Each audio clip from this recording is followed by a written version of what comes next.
مسیح کے قدوس اور برحق نام میں آپ سب کو سلام قبول ہو۔ پروگرام ہے حتمی سچائی، آپ سب کو خوش آمدید کہتی ہوں۔ بات کر رہے ہیں ہم کتاب الاستفسار پہ، اسے تحریر کیا ہے جناب ظفر اقبال صاحب نے۔ آج جس ٹاپک پر ہم بات کرنے جا رہے ہیں اس کتاب میں سے وہ ہے کفارہ اور خون، اور اس پر بات کرنے کے لیے دعوت دینا چاہوں گی پروفیسر جناب شفیق کمل صاحب کو۔ ہم بات کریں گے کفارہ اور خون پر، اور اس بارے میں جو ظفر اقبال صاحب کہتے ہیں، وہ لکھتے ہیں، میں سوچ رہا ہوں کہ یہ مسیحی فلسفہ کہ بغیر خون بہائے معافی نہیں ہوتی کہاں تک درست اور قابل عمل ہے اور نتیجہ خیز ہے۔ آپ اس بارے میں کیا کہیں گے سر؟ جی، دراصل ٹاپک آپ نے جو چوز کیا وہ ہے کفارہ اور خون۔ جی، ظفر صاحب دراصل کفارے اور خون پہ اعتراض کر رہے ہیں، اور یہ کوئی نیا اعتراض نہیں ہے، یہ مسلمان صدیوں سے کرتے آ رہے ہیں، بلکہ اہل اسلام کفارے کے اور مسیح یسوع کے خون کی قربانی اس کے خلاف ہی بولتے ہیں، ان کو یہ بات سمجھ نہیں آتی۔ تو کوئی نئی بات نہیں ہے، وہ بھی آج الفاظ بدل کر آ گئے ہیں، ریفریز کر کے کہ یہ قابل عمل ہے بھی یا نہیں ہے، نتیجہ خیز اس کا کیا رزلٹ نکلتا ہے۔ قادیانی بھی اسی قسم کی بات کرتے ہیں، تو انہوں نے بھی سوچا ہوگا کہ وہ بھی اپنا حصہ ڈال دیں، دیکھ لیتے ہیں۔ سب سے پہلے میں بات شروع کروں گا، خدا کی ذات کو سمجھنے کی کوشش کریں۔ آپ کو پتا کہ موسیٰ نے خدا سے پوچھا تھا کہ میں آپ کا تعارف کس طریقے سے کراؤں، تو اس وقت تو خدا نے سمپلی اس کو یہ کہہ دیا کہ میں جو ہوں سو ہوں، لیکن بعد ازاں خدا نے اپنا جو تعارف کروایا، ویسے تو پوری بائبل ان کے تعارف سے بھری پڑی ہے، لیکن ایک جگہ میں حوالہ پڑھنا چاہوں گا۔ شروع میں خدا نے اپنا تعارف کروایا، خدا کہتا ہے کہ خداوند خداوند خدائے رحیم اور مہربان، قہر کرنے میں دھیما اور شفقت میں اور وفا میں غنی، ہزاروں پر فضل کرنے والا، گناہ تقصیر اور خطا کا بخشنے والا، لیکن وہ مجرم کو ہرگز بری نہ کرے گا۔ خروج کی کتاب سے یہ حوالہ میں نے پڑھا۔ اب اس میں دو تین باتیں ہیں جو مسلمانوں کو سمجھ نہیں آتی۔ آپ یہ کہتے ہیں کہ خدا انصاف بھی کرے، اس کو کرنا چاہیے۔ آپ یہ کہتے ہیں کہ رحیم و کریم بھی ہونا چاہیے، بالکل اس کو ہونا چاہیے، خدا ایسا ہی ہے، لیکن یہ نہیں ہو سکتا کہ وہ رحم کرے اور اپنے انصاف کا خون کر دے، یا وہ انصاف کرے اور اپنے رحم اور محبت کو بالائے طاق رکھ کر انصاف کرے، یہ نہیں وہ کرتا۔ میں اس کی مثال دیتا ہوں، آپ کہیں گے کہ یہ تو بڑی مشکل فلسفی آپ بیان کر رہے ہیں۔ وہ ایک جج ہے نا، تو اس کے سامنے اس کی بیٹی آ جاتی ہے مجرم بن کے، اس نے کوئی ٹریفک کا رول توڑا تھا، تو جج اس کو $100 یا $200 فائن کر دیتا ہے، جرمانہ کر دیتا ہے، کیونکہ اس نے انصاف کرنا ہے، وہ انصاف کی کشتی پر بیٹھا ہے۔ اب وہ اپنی بیٹی کی شکل دیکھ رہا ہے کہ اس کے پاس تو پیسے نہیں ہیں، وہ فیصلہ لکھ کے بعد میں چیمبر میں چلا جاتا ہے اور ان کو کہتا ہے کہ اس کو بلاؤ، ادھر بلاتا ہے، تو اس کو وہ جو فائن کیا ہوا تھا $100 یا $200 اس کا چیک کاٹ کے دے دیتا ہے۔ خدا نے بھی یہ جو انصاف کیا ہے اور محبت بھی شو کی ہے، وہ بالکل سلیب کی فلسفی، ایک ایسی فلسفی ہے، واحد سلیب کا فلسفہ ہے جہاں انصاف اور محبت یکجا ہو جاتے ہیں، ادروائز آپ کر ہی نہیں سکتے۔ اب آپ دیکھیں کہ انصاف یہ تھا کہ گناہ کی مزدوری موت ہے، لہٰذا اپنے بیٹے کو کیا کہتے ہیں کہ اس کا کفارہ دے دیا، اس نے موت برداشت کر لی، کیونکہ بغیر خون بہائے معافی نہیں ہے۔ تو یہ کفارے کا نظریہ یہ ہے۔ محبت یہ ہے کہ انسانوں کو معافی دینی تھی، تو معافی کا طریقہ یہ ہے کہ وہ مسیح کی ذات پر ایمان لائیں تو ان کو معافی مل سکتی ہے۔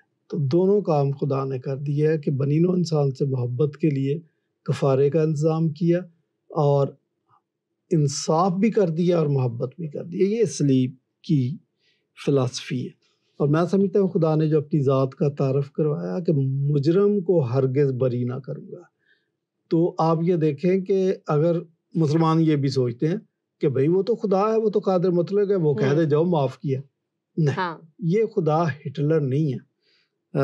یہ خدا اپنے اصولوں کا خود بھی پابند ہے، پھر تو وہ خدا ہی نہیں رہتا. پھر ہم اس پہ ٹرسٹ کیسے کریں گے کہ اگر وہ اپنے رول ہی بدلتا رہے؟ ایسا نہیں وہ کر سکتا. ایک اور بات کہ خدا کے تخت کی بنیادیں دو چیزوں پر، نمبر 1 محبت، نمبر 2 انصاف. یہ یاد رکھیے گا. اور وہ اپنے تخت کو کبھی جنبش نہیں آنے دے گا کہ کسی ایک چیز کا خون کر دے اور تخت ہل جائے، ایسا نہیں وہ کبھی کرے گا. یہ جو سیکریفیشل سسٹم ہے کہ اس میں یہی ہے کہ بغیر خون بہائے معافی نہیں. یہ پولس نے یہیں سے اخذ کیا کہ جس کسی نے بھی غلطی کی، گناہ کیا، خطا کی، وہ اس کے لیے برہ خرید کے لاتا تھا اور اس پر ہاتھ رکھ کے اپنے گناہوں کا اعتراف کرتا تھا، اور خدا کے فضل کی وجہ سے اس گناہگار کا خون بہنے کی بجائے اس برے کا خون بہہ جاتا تھا. اور پھر یوم کپور سال میں ایک دفعہ آتا تھا، جس میں اس لیے کاہن اپنا اور پوری قوم کا کفارہ دیتا تھا کہ کہیں بھول چوک سے کوئی گناہگار شخص بغیر کفارے کے نہ رہ گیا ہو، کہ قوم پر حرف آئے، قوم پہ کوئی عذاب نہ آ جائے. تو یہ اچھا، پھر یہ ساری چیزیں آنے والے واقعے کا عکس تھی جو صلیب پہ رونما ہوا، جو باقاعدہ قربانی ہوئی وہ صلیب پہ ہے. تو صلیب کا پیغام یہی ہے کہ بغیر خون بہائے چونکہ معافی نہیں ہے، گناہ کی مزدوری موت ہے، اور خدا نے جسٹس بھی کیا ہے اور اپنی محبت بھی شو کی. اب ہم مسیح یسوع پر ایمان لا کے نجات پا سکتے، یہی صلیب کا پیغام ہے. تو یہ کہنا جی کہ کیا بغیر خون بہائے معافی نہیں کا فلسفہ قابل عمل ہے، نتیجہ خیز ہے، بالکل قابل عمل بھی ہے اور نتیجہ خیز بھی ہے، اور کرسچینٹی اسی کے گرد گھومتی ہے. بالکل یہ پرفیکٹ نظریہ. صحیح. آگے وہ کہتے ہیں اگر شریعت موسوی کے مطابق دی جانے والی قربانیاں اور ان کا خون بہایا جانا گناہوں کی معافی کے لیے کافی تھا، تو پھر مسیح کی قربانی کی کیا ضرورت تھی؟ ہاں، ایک لحاظ سے امپورٹنٹ کویسچن ہے، لیکن ہمارے لیے تو یہ سمپل ہے کیونکہ ہم نے کرسچن تھیالوجی پڑھی ہے، ہم نے اولڈ ٹیسٹامنٹ اور نیو ٹیسٹامنٹ کو کھنگالا ہوا ہے، ہمیں پتہ ہے کہ کیسے چیزیں چلی، لیکن ان کو چونکہ پتہ نہیں ہے تو ان کو بتا دیتے ہیں، کوئی مسئلہ نہیں. دیکھیں وہ سسٹم اپنی جگہ پر بڑا مربوط تھا اور وہ صدیوں چلتا رہا، لیکن جو بات سمجھنے والی ہے وہ یہودی بھی محسوس کرتے تھے اور خدا کو بھی اس بات کا پتہ تھا کہ جو آگ قربان گاہ پہ تھی وہ لگاتار جلتی تھی، جس کا مطلب ہے کہ انسان گناہگار ہے. کبھی ایسا وقفہ نہیں آیا کہ 3 دن کی چھٹی ہے اور آگ بند ہو جائے، نیور. اس کا مطلب ہے کہ لگاتار قربانیاں ہو رہی ہیں، لگاتار گناہوں کی معافی مل رہی ہے، لگاتار انسان گناہ کیے جا رہا ہے، اس کا یہ مطلب ہے. پھر آپ یہ بھی دیکھیں کہ وہاں پر جو لگاتار قربانیاں ہو رہی ہیں تو ضرور وہ ان کو جلایا بھی جاتا تھا، سوختنی قربانیاں تھیں، وہاں سے ایک لگاتار سمیل بھی آتی ہوگی. تو لا محالہ یہودی علماء نے یہ سوچنا شروع کر دیا ہوگا کہ کوئی مستقل انتظام ہونا چاہیے، ضرور سوچتے ہوں گے اور سوچنا چاہیے تھا. پھر آپ یہ دیکھیں کہ یہ قربانیاں کرنے کے باوجود سال میں ایک دفعہ اس کا ایک سیفٹی وال رکھا ہوا تھا انہوں نے. تو یہ ساری باتیں آپ کو یہ بات باور کرا رہی ہیں کہ کسی مستقل اور پرفیکٹ قربانی کی ضرورت تھی کہ بار بار نہ کیا جائے، اور یہی مسیح نے کیا کہ جب وہ پرفیکٹ قربانی کر دی تو یہ عارضی قربانیاں ختم ہو گئی، اور یہ بیلوں اور بروں کی جو قربانیاں، یہ سسٹم ختم ہو گیا اور مسیح نے پرفیکٹ قربانی کر دی. اور یہ قربانی جو کی یہ 1 سال کے لیے نہیں، باقی قربانیاں آپ یہ دیکھیں کہ 1 سال کے لیے، اگلے سال کے لیے نیا کام شروع کریں.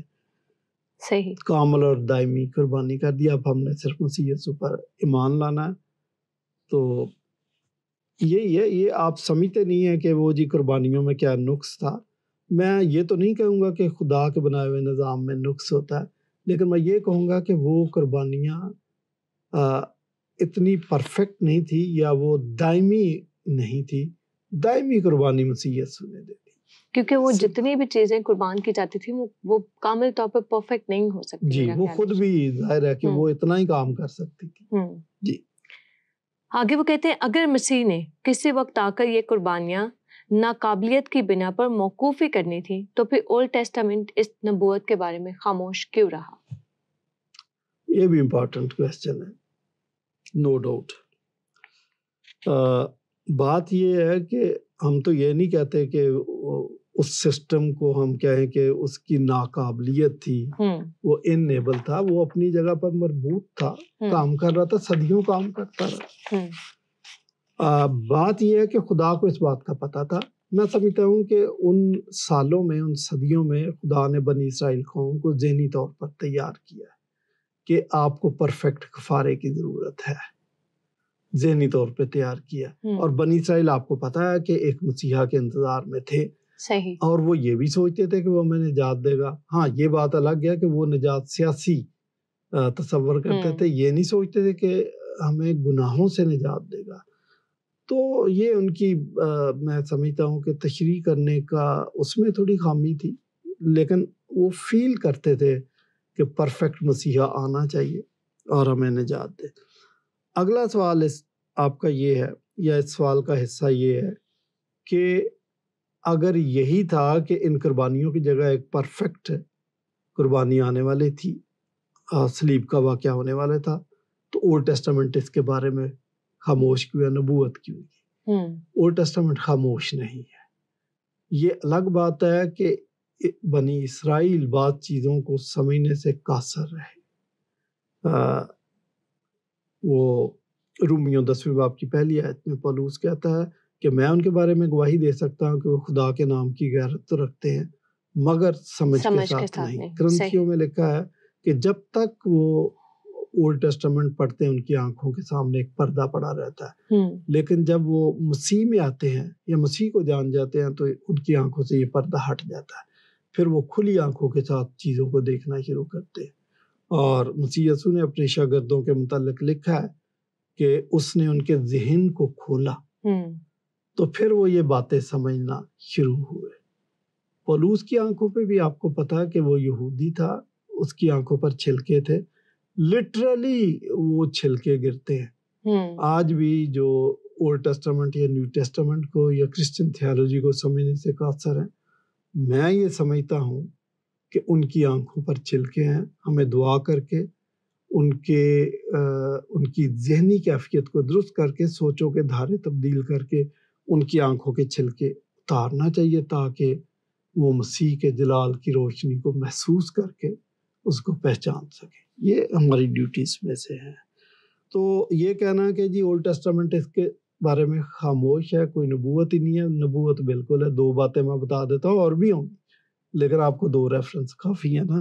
یرمیہ 31 باب اس کی 33 آیت, اس میں لکھا ہے کہ خداوند فرماتا ہے میں اپنی شریعت ان کے باطن میں رکھوں گا اور ان کے دل پر اسے لکھوں گا, اور میں ان کا خدا ہوں گا اور وہ میرے لوگ ہوں گے. اسی طرح حزقیل 36 باب میں لکھا ہے تب میں تم پر صاف پانی چھڑکوں گا اور تم پاک صاف ہو جاؤ گے.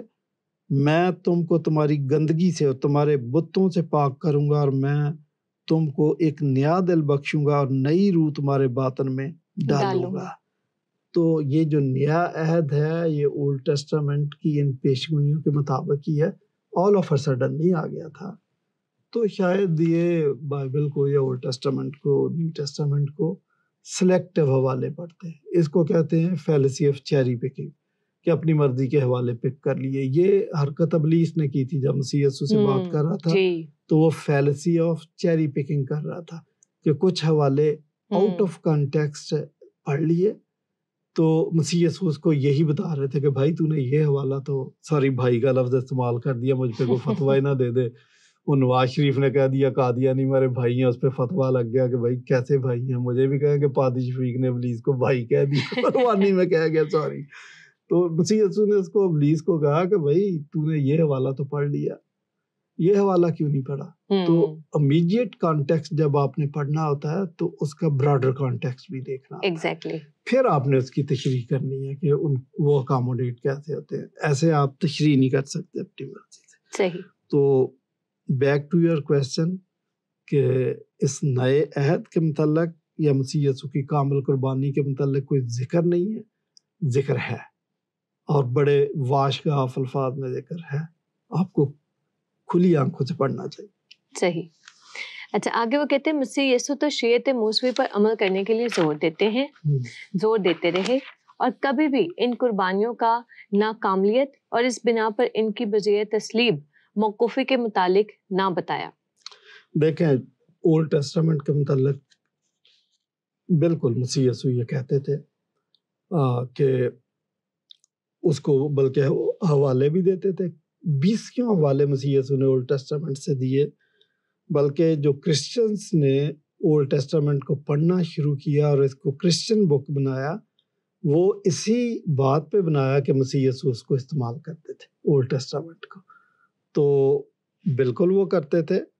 اور مسیح یسوع نے تو یہ بھی کہا کہ اگر تو شریعت پر عمل کرے تو اس میں زندگی ہے۔ اس میں کوئی شک نہیں ہے کہ ان 613 احکامات پر اگر آپ کامیابی کے ساتھ عمل کریں تو آپ نجات پا سکتے، اس میں کوئی شک نہیں۔ ان حکموں کے اندر، اس ٹیسٹامنٹ کے اندر مسئلہ نہیں تھا، مسئلہ انسان کی اپنی ویکنس کے اندر تھا کہ یہ اس قابل نہیں تھا کہ پرفیکشن کے ساتھ اس شریعت پر عمل کر سکے۔ تو چونکہ انسان کی خامیاں، اس وجہ سے اولڈ ٹیسٹامنٹ بھی یہی بات کرتا ہے کہ نجات ایمان کے وسیلے سے۔ حبقوق کی کتاب میں لکھا کہ صادق ایمان سے جیتا رہے گا، اور نیو ٹیسٹامنٹ میں بھی لکھا ہے رومیوں کے خط میں کہ راست باز ایمان سے جیتا رہے گا۔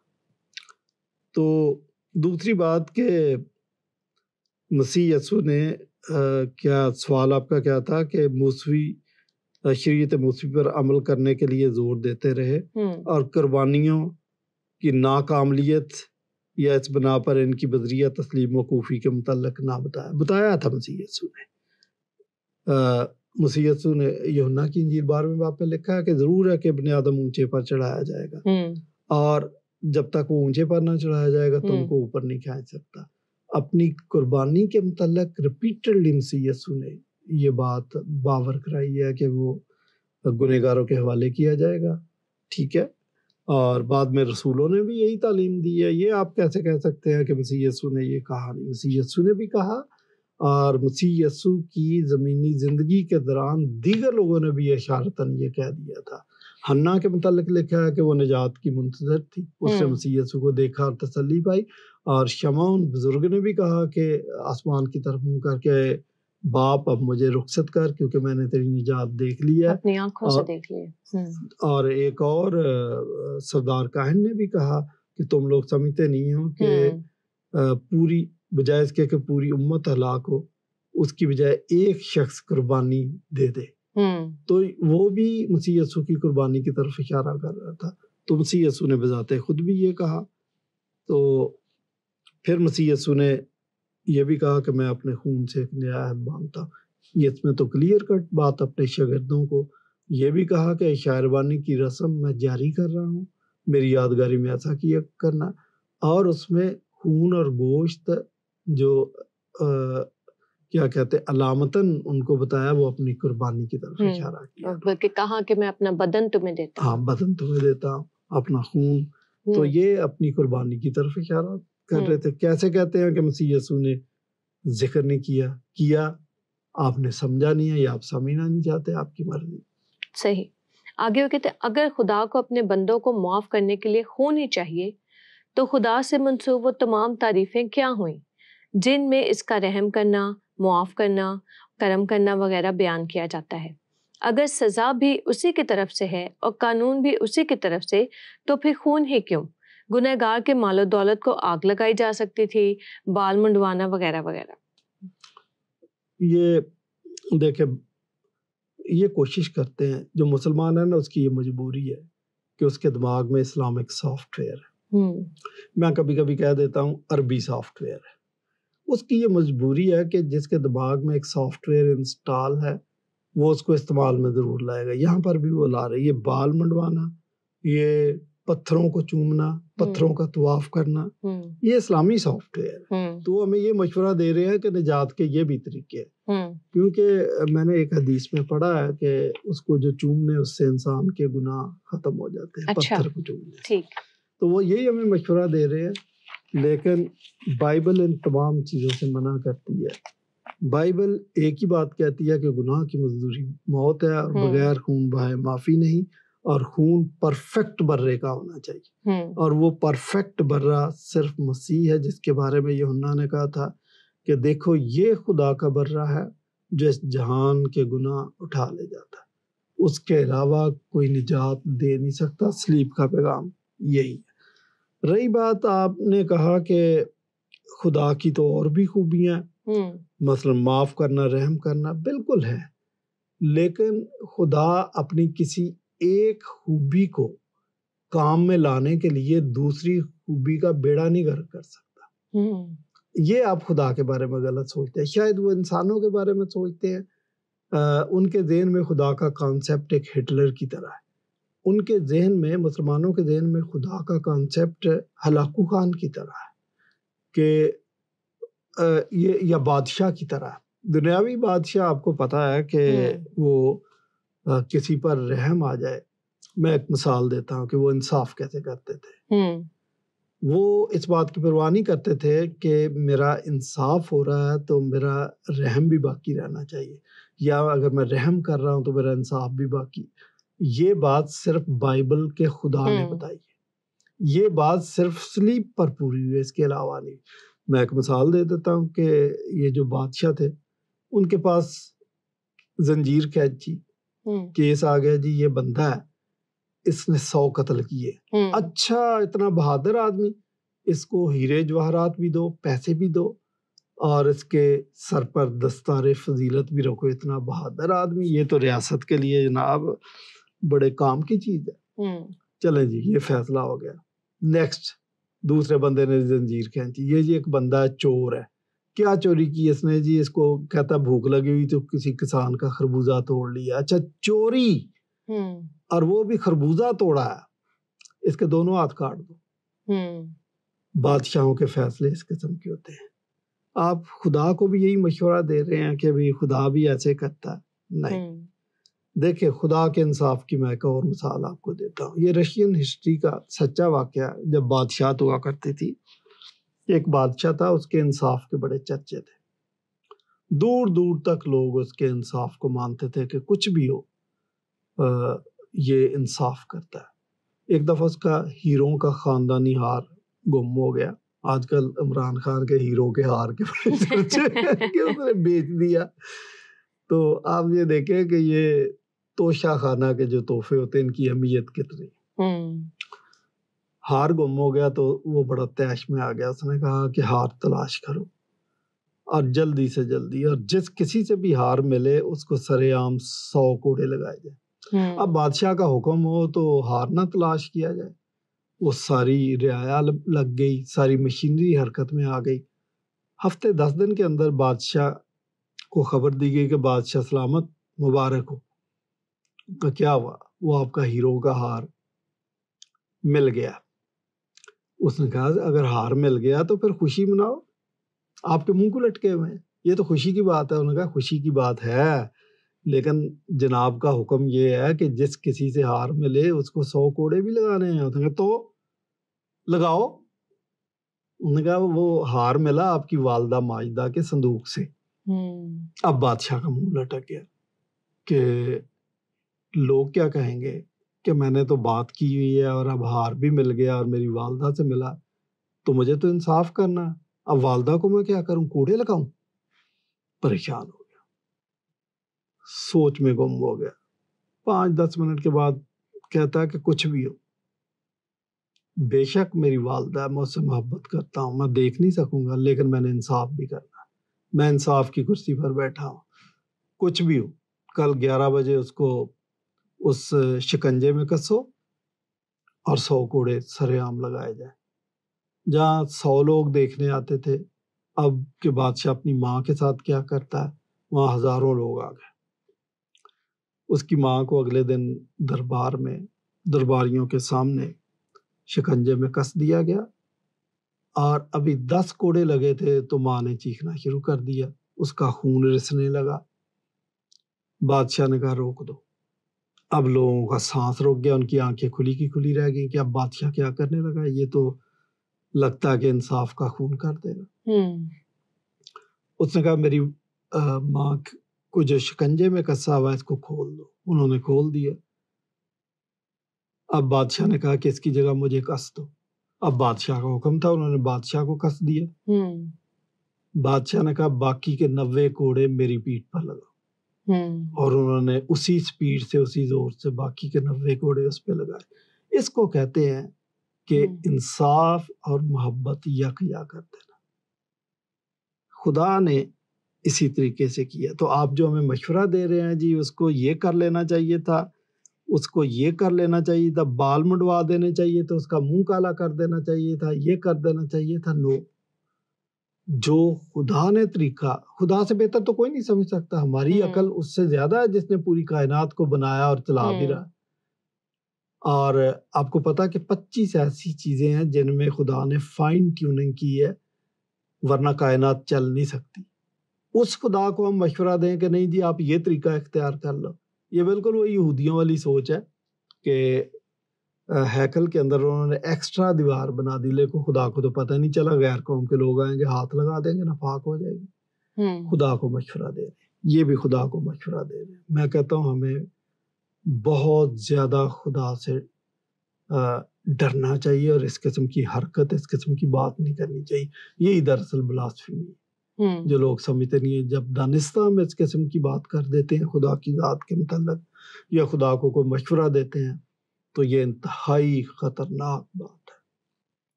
بہت شکریہ پروفیسر جناب شفیق کمل صاحب۔ بات آج ہم نے کی کفارہ اور خون کی، اور تمام سوالات اسی کے گرد گھومے، اور نہ صرف ظفر اقبال صاحب کا بلکہ آپ کا بھی جو ہے غلط فہمی جو ہے ہم نے دور کی کہ کوئی انسان کتنا ہی کامل یا راست باز کیوں نہ ہو، بائبل مقدس کہتی ہے کہ ہماری ساری راست بازی گندی دھجیوں کی مانند ہے۔ ہم پرفیکٹ نہیں ہیں، ہم 613 کیا، ہم شاید 13 احکام بھی مشکل سے عمل کرتے ہوں ایک پورے دن کے اندر، تو پوری زندگی میں انسان کتنی ہی خطا کیوں نہیں کرتا۔ اردو کا ایک بڑا جو ہے مشہور محاورہ ہے کہ انسان تو خطا کا پتلا ہے، تو اس خطا کے پتلے سے آپ پرفیکشن کی جو ہے توقع کرنا انتہائی بے وقوفی ہے۔ اسی لیے آج جو ہے ہم نے یہی جانا اور سیکھا کہ ایک پرفیکٹ قربانی، ایک کامل قربانی خداوند کی طرف سے ہمارے لیے ہے، جو کہ جب سے جاری ہوئی 2000 سال پہلے سے وہ آج بھی جاری اور کامل ہے۔ یہی قربانی جناب مسیح کے بہائے جانے والی خون کی قربانی ہم سب کو پاک کرتی ہے، ہم سب کو نجات دیتی ہے، زندگی کو دیتی ہے۔ آئیے ہم سب بھی نجات کی اس قربانی کو قبول کریں اور ہمیشہ کی زندگی کے وارث بنیں۔ یہی آج کے اس پروگرام کی حتمی سچائی ہے، اور اسی کے ساتھ مجھے اور پروفیسر جناب شفیق کمل صاحب کو دیجیے اجازت۔ جاتے جاتے یہی ایک بات کہ سچ کو جانیے، سچ کو کھوجیے، اور جب سچ مل جاتا ہے تو اسے قبول کیجیے اور ہمیشہ کی زندگی کے وارث بنیے۔ شکریہ۔